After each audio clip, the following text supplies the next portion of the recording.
আপনার হাজব্যান্ড বা আপনার ওয়াইফ আপনাকে ডিভোর্স দিয়েছে। তো ডিভোর্স দিয়েছে, এখন আপনি ডিভোর্সের নোটিশে স্বাক্ষর করেন বা না করেন, ডিভোর্স কিন্তু অটো 90 দিন পর কার্যকর হয়ে যাবে।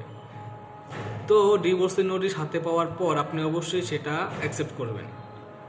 অ্যাকসেপ্ট করার পর যদি দেখেন যে না, আমার তার সাথে সংসার করা উচিত বা আমি তাকে চাই, তাহলে আপনি তাকে একটি ডিভোর্স উইথড্র করার জন্য লিগাল নোটিশ পাঠাতে পারেন। সংসারে ফেরত চেয়ে বা সংসার করার জন্য একটি লিগাল নোটিশ পাঠাতে পারেন। কারণ লিগাল নোটিশ যখন আপনি পাঠাবেন, আপনি লিগাল নোটিশে হয়তো আপনাদের মধ্যে মনোমালিন্য হয়েছে, আপনাদের মধ্যে একটা পারিবারিক সমস্যা হয়েছে, ছোট ছোট তুচ্ছ বিষয় নিয়েও কিন্তু আজকাল ডিভোর্স হয়ে যাচ্ছে। তো সেই তুচ্ছ বিষয়গুলোর জন্য যখন ডিভোর্স হয়ে যায় তখন, এবং আপনার যখন বাচ্চা থাকবে, ঠিক আছে, যখন বাচ্চা থাকবে আপনার, তখন সেই বাচ্চাগুলো কিন্তু ডিভোর্সের পরে না বাবার আদর পায় ঠিকঠাক মতন, বা মায়ের আদর পায়। তো বাচ্চাদের ভবিষ্যতের কথা চিন্তা করে হলেও আপনি ডিভোর্স যাতে সে উইথড্র করে সেই জন্য একটি স্টেপ নেন, ঠিক আছে। এবং সেই লিগাল স্টেপটা হইতেছে যে একটা লিগাল নোটিশ পাঠানো।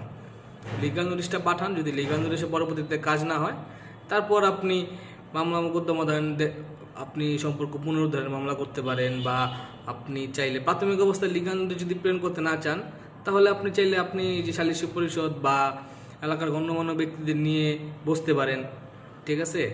দেখেন, কারণ একটা বাচ্চা যখন আপনার থাকবে, তখন বাচ্চার ভবিষ্যতের কথা চিন্তা করে হলেও আমরা চাই যে ডিভোর্সটা না হোক, ঠিক আছে। কারণ একটা বাচ্চার ভবিষ্যৎ, একটা বাচ্চা যাতে বড় হয়ে কখনো তার বাবা মাকে ব্লেম দিতে না পারে যে আমার বাবা মার জন্য আমি এখন এই পর্যায়ে বা এইটা ওইটা।